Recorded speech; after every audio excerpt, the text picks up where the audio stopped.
नमस्कार दोस्तों, मेरा नाम है सोनू और आज का हमारा जो वीडियो है इसमें हम HTML के कुछ बेसिक पॉइंट आपके साथ डिस्कस करेंगे। यानी कि जब भी आप HTML सीखना शुरू करते हैं तो उससे पहले आपको इसके बारे में कुछ जानकारी होनी चाहिए कि HTML क्या है, कब इसकी शुरुआत हुई थी, इसका इस्तेमाल किस तरह से किया जाता है और इससे हम कितना कुछ कर सकते हैं। तो चलिए शुरू करते हैं इस वीडियो को बिना ज़्यादा समय लिए। तो सबसे पहले आप देख सकते हैं यहाँ पे मैंने कुछ पॉइंट्स लिखे हुए हैं।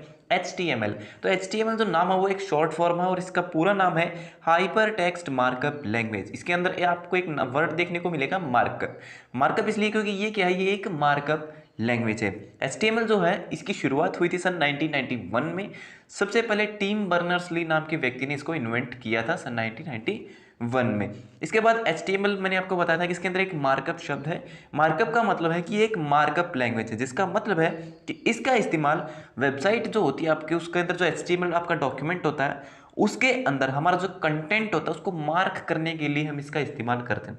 फॉर एग्जाम्पल, जैसे आपने देखा होगा जब भी कोई नया घर बनता है तो घर बनने से पहले जो प्लॉट होता है, जो खाली जगह होती है, उस पर निशान लगाए जाते हैं, मार्किंग की जाती है कि कहाँ पर उस घर में कहाँ पर रूम होगा, कहाँ किचन होगा, कहाँ पे बाथरूम होगा। तो इस तरह से हम जो उस पर मार्किंग करते हैं, ठीक इसी तरह वेबसाइट बनाने से पहले हम वेबसाइट का HTML स्ट्रक्चर तैयार करते हैं कि उस वेबसाइट के अंदर कहाँ पर क्या दिखाई देगा। यानी कि उसमें नेविगेशन बार कहाँ पर होंगे, उसमें इमेजेस कहाँ पर होंगी, वीडियोस का सेक्शन कहाँ पर होगा, फुटर का सेक्शन कहाँ पर होगा। तो ये क्या होता है, ये क्या है, मार्कअप लैंग्वेज है जिसमें हम किसी वेबसाइट की मार्किंग करते हैं, उसको स्ट्रक्चर तैयार करते हैं बेसिक सबसे पहले कि उस वेबसाइट में कहाँ पर कौन सी चीज़ दिखाई देने वाली है। और HTML क्या करती है, ये डिस्क्राइब करती है स्ट्रक्चर ऑफ वेब पेज। इस इमेज में आप देख सकते हो ये एक वेबसाइट का जो है मैंने स्क्रीनशॉट लिया है, जिसमें आप देख सकते हो सबसे ऊपर एक इमेज दिखाई गई है, उसके बाद आपका नेविगेशन बार है जिसमें आपका सर्च बार है, आपके कुछ बटन्स हैं। इसके अलावा नीचे की तरफ जब आप आते हो तो यहाँ पे आपको जो है मेन स्टोरी, उसके बाद एडिटर पोस्ट, उसके बाद असाइड, ठीक है। तो यहाँ पे साइड बार में आपको और भी पोस्ट देखने को मिलेंगी। तो ये जितनी भी पोस्ट हैं ये सब क्या है, ये अलग अलग वेब पेज हैं, ठीक है। और इन सब का कलेक्शन होकर के एक पूरी वेबसाइट बनती है। तो HTML का इस्तेमाल हम इसलिए करते हैं ताकि हम बता सकें कि हमारे कंप्यूटर के अंदर, मोबाइल के अंदर जो वेबसाइट होगी वो किस तरीके से दिखाई देगी। तो यहाँ पर आप देख सकते हैं ये किस तरह से दिखाई दे रही है कि इसमें कहाँ पर कौन सी इमेज है, कौन सी पोस्ट कहाँ पर दिखाई दे रही है, आपके लिंक कहाँ पर दिखाई दे रहे हैं, आपके जो इमेजेस है वो कैसे दिखाई दे रही हैं। ये सब हम HTML से डिसाइड करते हैं। HTML से रिलेटेड यहाँ पर कुछ और पॉइंट्स लिखे हुए हैं जिनके बारे में भी आपको पता होना चाहिए कि HTML क्या है। ये एक स्टैंडर्ड मार्कअप लैंग्वेज है। मार्कअप है ये तो आपको पता है, लेकिन ये क्या है, ये एक स्टैंडर्ड मार्कअप लैंग्वेज। और स्टैंडर्ड का मतलब क्या होता है कि इंटरनेट पर जितनी भी वेबसाइट हैं, आप किसी भी लैंग्वेज का इस्तेमाल कर रहे हैं उसके अंदर आपको HTML जरूर मिलेगी। यानी कि कोई भी वेबसाइट बनानी हो, कोई भी वेब पेज बनाना हो तो उसमें सबसे पहले जो लैंग्वेज इस्तेमाल होगी वो होगी आपकी HTML। बिना HTML के इंटरनेट पर कोई भी वेबसाइट एक्सिस्ट नहीं कर सकती है। तो ये क्या, ये एक स्टैंडर्ड लैंग्वेज है, ठीक है, स्टैंडर्ड मार्कअप लैंग्वेज है। उसके बाद जो वेबसाइट होती है वो वेब पेजेस का कलेक्शन होती है, जो कि मैंने आपको बताया था कि वेबसाइट के अंदर बहुत सारी पोस्ट होती हैं, ठीक है। जैसे आपकी विकिपीडिया, आपने देखा होगा विकिपीडिया, अगर आपने कभी नोट्स तैयार किए होंगे अपने लिए तो विकिपीडिया की वेबसाइट पर आप जरूर गए होंगे। तो वहां पर आपने देखा होगा बहुत सारे आर्टिकल लिखे होते हैं और उन सभी आर्टिकल्स को एक वेबसाइट के अंदर जोड़ दिया जाता है। तो वो जो इतने भी अलग अलग आर्टिकल होते हैं वो क्या होते हैं, वो आपके वेब पेज होते हैं, ठीक है। तो एक वेबसाइट के अंदर जितने भी लिंक होते हैं, ठीक है, या फिर उस वेबसाइट के अंदर जितनी भी पोस्ट होती हैं वो सब क्या है, उसके वेब पेज होते हैं।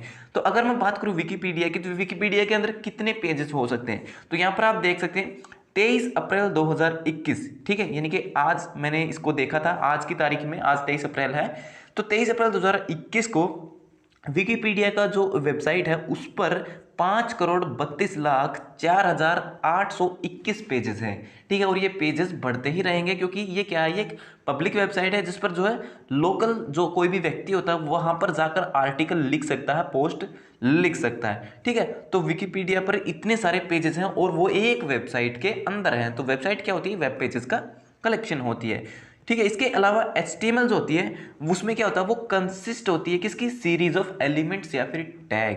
तो HTML के अंदर आपके एलिमेंट होते हैं, टैग होते हैं, और जो टैग होते हैं उन्हीं को हम एलिमेंट भी कहते हैं। बुक्स में या फिर इंटरनेट पर जब किसी वेबसाइट पर जाएंगे तो आप वहाँ पर आपको एलिमेंट देखने को मिलेगा कि ये एलिमेंट है, लेकिन आम बोलचाल की भाषा में इन्हें हम टैग भी कहते हैं। उसके बाद है HTML consist of series of elements या फिर टैग, यानी कि जो आपका HTML का वेब पेज होता है उसमें एलिमेंट्स होते हैं और टैग होते हैं और इनकी एक सीरीज होती है, यानी कि एक के बाद दूसरा, दूसरे के बाद तीसरा। ठीक है, तो इनका एक रूल होता है कि बिना ओवरलैपिंग किए हम जो है HTML के एलिमेंट को लिखेंगे। ठीक है, तो ये क्या है, सीरीज ऑफ एलिमेंट होते हैं और जितने भी एलिमेंट होते हैं उन्हें हम टैग भी कहते हैं। लेकिन जो बुक्स होती हैं या फिर इंटरनेट पर जो पोस्ट लिखी होती हैं HTML के बारे में, तो वहां पर एलिमेंट शब्द का यूज करते हैं, लेकिन आम बोलचाल में इन्हें हम टैग भी कहते हैं। उसके बाद है HTML जो एलिमेंट होते हैं वो ब्राउजर को बताते हैं कि यह वेबसाइट के अंदर जो कंटेंट है, जो जानकारी है, उसको किस तरीके से डिस्प्ले करना है, किस तरीके से दिखाना है। ठीक है, और HTML जो लैंग्वेज होती है उसको लिखने के लिए हम किसका इस्तेमाल करते हैं, उसके लिए हम इस्तेमाल करते हैं टेक्स्ट एडिटर का। टेक्स्ट एडिटर कौन से होते हैं, आपका नोटपैड, जो कि सबसे पहले आपने जो पहली या दूसरे क्लास में आपने पढ़ा होगा, सीखा होगा नोटपैड। तो नोटपैड का इस्तेमाल करके भी हम जो वेब पेज बना सकते हैं, लेकिन जो प्रोफेशनल डेवलपर्स होते हैं वो नोटपैड का यूज़ नहीं करते, वो यूज़ करते हैं नोटपैड प्लस प्लस, सबलाइम या फिर VS कोड। VS यानी कि विजुअल स्टूडियो कोड, ये एक ओपन सोर्स सॉफ्टवेयर है। उसके बाद आते हैं आपका जो कोड आपने लिख लिया टेक्स्ट एडिटर के अंदर, लेकिन अब हम उसे का आउटपुट देखना है। तो आउटपुट हमें कहाँ पर देखने को मिलेगा, आउटपुट हमें देखने को मिलेगा हमारे वेब ब्राउजर में। और वेब ब्राउजर कौन से होते हैं, वेब ब्राउजर आपके क्रोम, मोजिला का फायरफॉक्स, इसके अलावा आपका इंटरनेट एक्सप्लोरर, इसके अलावा एज, ये सब क्या है, ये सब आपके वेब ब्राउजर हैं। इसके बाद आता है आपका HTML डॉक्यूमेंट का बेसिक स्ट्रक्चर। बेसिक स्ट्रक्चर यानी कि हम HTML का डॉक्यूमेंट कैसे लिखेंगे, कैसे लिखना शुरू करेंगे। तो HTML का जो डॉक्यूमेंट होता है उसका बेसिक स्ट्रक्चर ये होता है कि उसमें सबसे पहले हम HTML टैग का यूज करेंगे और उस डॉक्यूमेंट को खत्म भी हम HTML से ही करेंगे। तो यहाँ पर आप देख सकते हैं HTML से शुरू हुआ और HTML से ही खत्म हुआ। और उसके अंदर HTML के अंदर फिर हम हेड टैग का यूज कर सकते हैं, बॉडी टैग का यूज कर सकते हैं। ठीक है, तो हेड टैग जो होता है उसके अंदर हम हमारी वेबसाइट के SEO से रिलेटेड जानकारी लिखते हैं, या फिर वेबसाइट के अंदर कोई एक्सटर्नल फाइल हमें जोड़नी हो जावास्क्रिप्ट की या फिर CSS की, तो उन सब के लिंक URL हम हेड टैग के अंदर डालते हैं। लेकिन यहाँ पर सिर्फ टाइटल लिखा हुआ है। ठीक है, क्योंकि title, link, URL, external files अगर हमें जोड़नी होती हैं, स्क्रिप्ट वगैरह जो होती है वो सब हम हेड टैग के अंदर लिखते हैं। इसके अलावा जब आप किसी वेबसाइट पर जाते हैं तो वहाँ पर आपको कुछ ऐड देखने को मिलती हैं, गूगल की ऐड वहाँ पे आपको शो होती हैं। तो वो जो ऐड होती है उनकी जो स्क्रिप्ट होती है वो भी हम हेड टैग के अंदर ही लिखते हैं। इसके बाद आता है आपका बॉडी टैग। बॉडी टैग के अंदर क्या होता है, बॉडी टैग के अंदर यहाँ पर आप देख सकते हैं H1 टैग का इस्तेमाल हम हेडिंग के लिए करते हैं। हेडिंग आपकी 6 तरह की होती है, H1 2 3 4 5 6 तक की। इसके बाद है पैराग्राफ, P टैग से पैराग्राफ को हम दिखाने के लिए P टैग का यूज करते हैं। और इसके बाद यहाँ पर B टैग को, बॉडी टैग को खत्म कर दिया जाता है। तो वेबसाइट पर हमें जो दिखाई देता है वो हम बॉडी टैग के अंदर लिखते हैं, और जो हमें दिखाई नहीं देता है, जिसे सिर्फ हमारा ब्राउजर समझता है, ठीक है, वो सब हम हेड टैग के अंदर लिखते हैं। इस इमेज में आप देख सकते हो यहाँ पर मैंने जो है उसी कोड को जो है यहाँ पर जो है एक टेक्स्ट एडिटर के अंदर लिखा है, जिसमें आप देख सकते हो सेम वही कोड है। HTML हेड के अंदर टाइटल है, उसके अंदर बॉडी है, और फिर से HTML को बंद कर दिया गया है। तो यहाँ पे जो टाइटल जो होता है, टाइटल के अंदर जो भी हम जानकारी लिखते हैं वो हमारा कंटेंट होता है। ठीक है, यानी कि एलिमेंट के बीच में जो जानकारी लिखी होती है वो हमारा कंटेंट होता है, और वही हमें जो है आउटपुट में देखने को मिलता है। तो कहाँ पर मिलेगा देखने को, वो हमें देखने को मिलेगा वेब ब्राउजर के अंदर। तो ये क्रोम, गूगल का क्रोम का वेब ब्राउजर है जिसमें हमें आउटपुट देखने को मिल रहा है इस कोड का। तो टाइटल के अंदर जो हम लिखते हैं वो हमें सबसे ऊपर दिखाई देता है टॉप बार में। यहाँ पर आप देख सकते हैं टाइटल बार में बेसिक स्ट्रक्चर, यहाँ हम जो भी लिखेंगे वो यहाँ पर दिखाई देगा।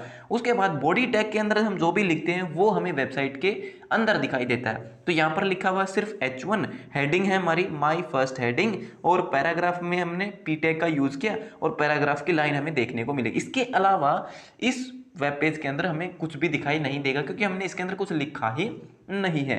तो इस तरीके से हम जो इनपुट लिखते हैं, जो हमारा कंटेंट लिखते हैं, कोड लिखते हैं, वो नोटपैड में लिखते हैं या फिर टेक्स्ट एडिटर में लिखते हैं, और जो आउटपुट होता है वो हमें वेब ब्राउजर में देखने को मिलता है। तो ये कुछ बेसिक पॉइंट्स हैं जो कि आपको HTML के बारे में पता होने चाहिए। सो वीडियो देखने के लिए धन्यवाद। अगर आपका कोई सवाल है तो आप कमेंट बॉक्स में लिख करके पूछ सकते हो। तो मिलते हैं हमारी अगली वीडियो में, तब तक के लिए नमस्कार।